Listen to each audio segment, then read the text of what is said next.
Capítulo 28. 20 años tenía Acaz cuando comenzó a reinar, y 16 años reinó en Jerusalén. Pero no hizo lo recto ante los ojos de Yahweh, a diferencia de su padre David. Vean cómo David quedó como el ejemplo a seguir, y muchas otras veces hubo algunos que hacían algo parecido, pero nunca a ese nivel. El único que llegó a ese nivel, se podría decir en cierta manera, Ezequías, que está por venir después de Acaz. Pero hubo muchos, bueno, no muchos, pero hubo varios reyes justos, como el anterior, Yotam, pero que al final no llegaban al mismo nivel. Por eso siempre se mantiene como referencia a David, a diferencia de su padre David. Pudo haber dicho Yotam, es mi punto, pero dijo David. Antes anduvo en los caminos de los reyes de Israel, y además hizo imágenes fundidas a los señores que le compraban. Imágenes fundidas a los Baales, ¿verdad? Baal, el señor en español. Baalim sería en hebreo el plural. Quemó también incienso en el valle de los hijos de Ginom. El valle en hebreo es gay, así se dice. Entonces Gehinom es el valle de Ginom, el valle del hijo de Ginom, Gei ben Ginom, pero normalmente el ben se quita, y lo digo porque alguna vez habrán oído quizá el Gehinom. Gehinom es como le llaman al infierno en el judaísmo, y es muy posible, o sea, la razón más clara es porque ahí hacían sacrificios de niños, tenían un fuego encendido y sacrificaban niños para Moloch. En el sentido espiritual, es posible que el infierno esté localizado debajo de ese lugar que es el valle de Ginom, en otra dimensión, pero debajo de, así como el paraíso estaría debajo del altar, según lo que vemos en Apocalipsis 6, quinto sello. Entonces dice, quemó también incienso en el valle de los hijos de Ginom, e hizo pasar a sus hijos por fuego, conforme a las abominaciones de las naciones que Yahweh había arrojado de la presencia de los hijos de Israel. Ahí los hacían pasar por el fuego en el valle de Ginom. Lo más lógico y lo que más en realidad tiene sentido claramente es que quemaban a sus hijos en el fuego. En el judaísmo, yo creo que para tratar de alivianar la situación, hay una opinión de que dice que esto de pasar por el fuego era en realidad que hacían una fogata aquí, y pasaban al niño en medio, y eso era. Dice, asimismo sacrificó y quemó incienso en los lugares altos, en los collados y debajo de todo árbol frondoso. Vean cómo ahora nos acercamos al tiempo que llaman la Navidad, y eso es lo que hace la gente en este tiempo. Va y compra un árbol frondoso, se lo lleva a la casa, lo adorna, lo vuelve un ídolo, y después se reúnen alrededor de él. Se inclinan también para recoger los regalos, se inclinan ante el árbol frondoso. Asimismo sacrificó y quemó incienso en los lugares altos, en los collados y debajo de todo árbol frondoso. Por lo cual Yahweh su Elohim lo entregó en manos del rey de los sirios, los cuales lo derrotaron y le tomaron gran número de prisioneros que llevaron a Damasco. Fue también entregado en manos del rey de Israel, el cual le causó una gran mortandad. Y Peca, hijo de Remaliah, mató en Yahudá en un día a 120,000 hombres. Abierto.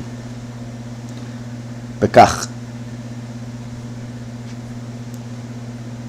o ojos abiertos.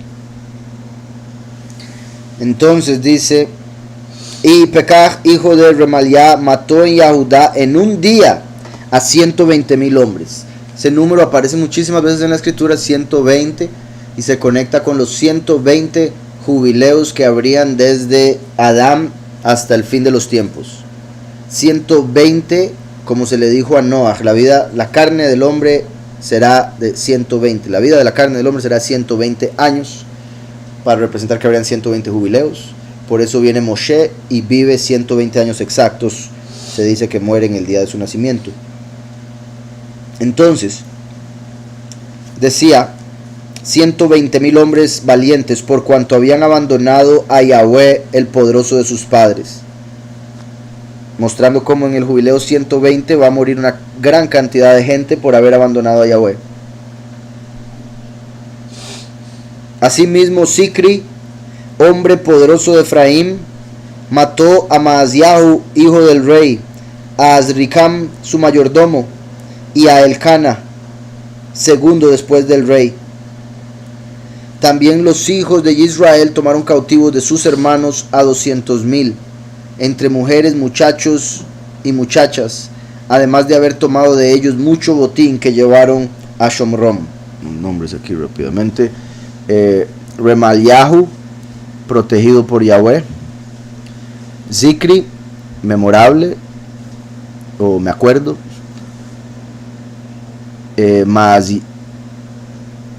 Maaseyah, la obra de Yahweh. Azricam, ayuda contra el enemigo, que creo que sería ayuda contra el que se levanta, o mi ayuda se levanta. Elcaná, el poderoso, ha poseído o ha tomado. El que abre, a quien Yahweh protege, la alabanza de Yahweh, el 120, el jubileo 120, dice después, es memorable, o él se acuerda de Efraín. Ven qué curioso. Zicri, Efraín. Recuerda lo que leímos en Jeremías 31, desde que hablé de él, de Efraín, me he acordado de él. Entonces vean, yo me acuerdo de Efraín, quien hace la obra de Yahweh y quien recibe ayuda para levantarse, o ayuda contra sus enemigos, pues el poderoso ha poseído o ha tomado a aquel que gobernará como el poderoso, Israel. Ahora bien, lo vuelvo a leer. Asimismo, Zicri, hombre poderoso de Efraín, mató a Maasyahu, hijo del rey, a Azricam, su mayordomo, y a Elcana, segundo después del rey.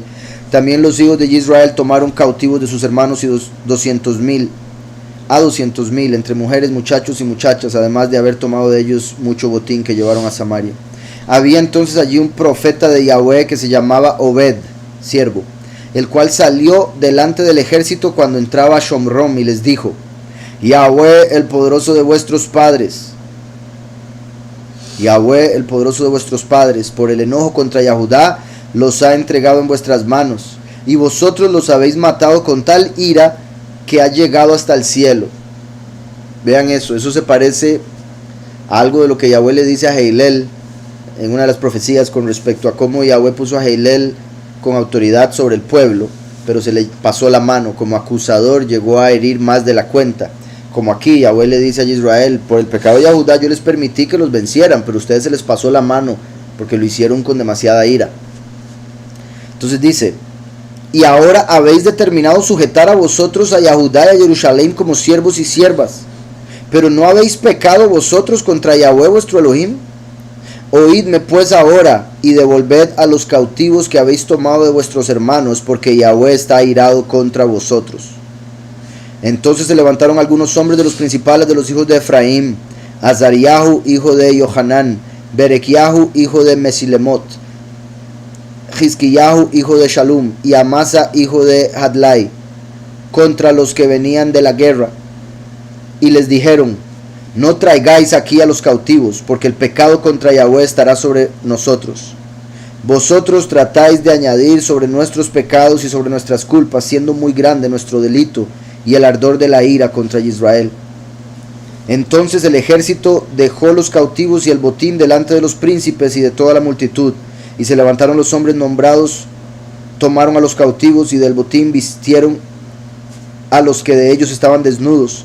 Los vistieron, los calzaron, les dieron de comer y de beber, los ungieron y condujeron en asnos a todos los débiles, y los llevaron hasta Jericó, ciudad de las palmeras, cerca de sus hermanos, y ellos volvieron a Shomrom. Bendito Yahweh, escucharon, ¿no? En aquel tiempo envió el rey Acaz a pedir ayuda a los reyes de Asiria,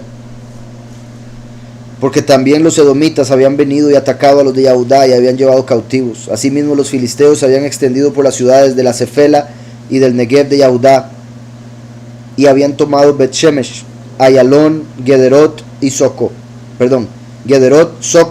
Timná y Gimso, con sus respectivas aldeas, y habitaban en ellas. Porque Yahweh había humillado a Yahudá por causa de Acaz, rey de Israel, por cuanto éste había actuado con desenfreno en Yahudá y había pecado gravemente contra Yahweh. También vino contra él Tiglat-Pileser, rey de los asirios, quien lo sitió en vez de ayudarlo.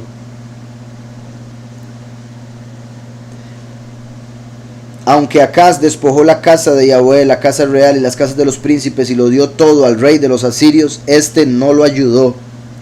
Además, el rey Acaz, en el tiempo que aquel lo apuraba, añadió mayor pecado contra Yahweh, porque ofreció sacrificios a los Elohim de Damasco, que lo habían derrotado, y dijo: puesto que los Elohim de los reyes de Siria les ayudan, yo también ofreceré sacrificios a ellos para que me ayuden. Pero estos fueron la causa de su ruina y la de todo Israel. Además de eso, recogió Acaz los utensilios de la casa de Elohim, los quebró, cerró las puertas de la casa de Yahweh y se hizo altares en todos los rincones de Jerusalén. Hizo también lugares altos en todas las ciudades de Yahudá para quemar incienso a los Elohim ajenos, provocando así a ira a Yahweh, el poderoso de sus padres. Sus demás hechos y todos sus caminos, los primeros y los últimos, están escritos en el libro de los reyes de Yahudá y de Israel. Durmió Acaz con sus padres y los sepultaron en la ciudad de Jerusalén, pero no lo metieron en los sepulcros de los reyes de Israel. Reinó en su lugar su hijo Hizquillahu. Entonces vemos que este Acaz todo lo hizo mal, hasta el puro final, y en el final lo hizo peor que nunca. Era por puro miedo se fue a adorar todos los falsos Elohim. En este caso, recuerdan lo que decía ahora de cómo cuando una nación peleaba contra Israel, si Israel estaba en pecado, Yahweh hacía que cayeran. Si Israel estaba bien, hacía que ganaran. Las naciones paganas pensaban que por ganar su Elohim era verdadero, sin entender que simplemente es Yahweh el que decide si los entrega o no, de acuerdo a las obras o pecados del pueblo. Aquí él perdió, que era por su pecado que perdió contra este pueblo, pero en su mente era que perdió porque los Elohim de ellos eran más poderosos. Entonces más bien decidió adorarlos para ver si los salvaban de lo que se le venía, y obviamente más bien lo hizo caer peor. Entonces debemos entender y reconocer nuestro pecado como para no caer en echarle la culpa a Yahweh, o decir es que él no puede salvarme o él no es capaz. Debemos reconocer nuestro error como para más bien arrepentirnos y recibir el perdón de Yahweh y poder continuar, en vez de lo que hacían muchos de estos reyes que estamos viendo aquí, que pecaban y después se hacían peor su pecado al tratar de salvarse del castigo que venía por su pecado. Sí, en el judaísmo se dice, ¿verdad? Porque el judaísmo tienen sus diferentes teorías con respecto a Mashiach y cómo llegará a ser Mashiach. Entonces, en una de sus interpretaciones dicen que este rey que estamos por leer, Ezequías, Hizquillahu, pudo haber sido Mashiach. Él, según el judaísmo, él tenía todas las cualidades para ser Mashiach, excepto que no cantaba. Entonces, según ellos, por no haber cantado, principalmente los salmos, por ejemplo, de Mashiach, no llegó a ser Mashiach. Pero eso indica que es una representación de Mashiach muy clara. Ahora, lo curioso es lo que llegó a ser ese Ezequías, ese rey,